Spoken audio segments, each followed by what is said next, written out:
the sky, consuming the sacrifice, the wood, the stones, and the water.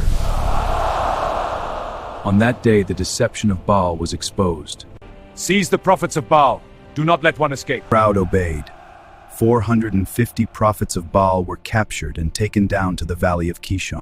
Their judgment was carried out against those who had led Israel into idolatry. Get back! Do not touch me! Blasphemer, stone him! Peace! He's a prophet! Liar! He defiles the holy! I am innocent! Let me speak! When King Ahab returned to Samaria, he told Queen Jezebel everything that had happened.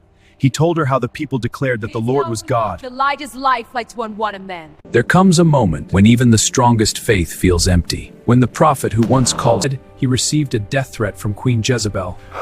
Alone. Afraid. Fear gripped his heart. Instead of standing, Elijah fled toward the wilderness, traveling far until he reached Beersheba.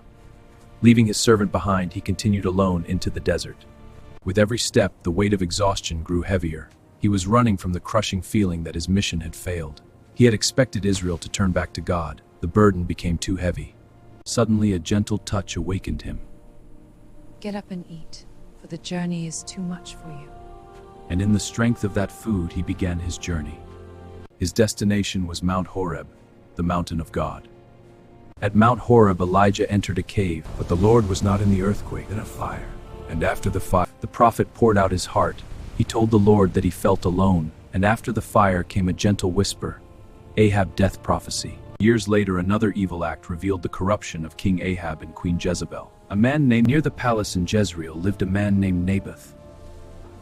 But when the king saw the vineyard, he wanted it for himself. One day Ahab approached Naboth with an offer. I would like to buy your vineyard. I will give you a better one. Naboth could not agree. The Lord forbid that I should give you the inheritance of my fathers. When Ahab heard Naboth's answer, he returned to the palace angry and discouraged. The Bible says the king. Yet he could not accept that someone would deny him what he wanted. He away and refused to eat. He had everything, yet he could not accept being denied. When Queen Jezebel saw the king lying in despair, Jezebel immediately set her plan in motion. She wrote letters in Ahab's name and sealed them with the king's seal. The letters were sent to the elders and nobles of Naboth's city. Naboth was to be placed before the people. The plan unfolded exactly as Jezebel had arranged. Curse God, king! Such a crime carried the punishment of death. The innocent man was condemned. Naboth and his children were taken outside the city. There the people carried out the sentence. The vineyard was now empty. When Jezebel heard that Naboth was dead, she went to the king. Gabat, take possession of the Jezreelite. Ahab rose immediately.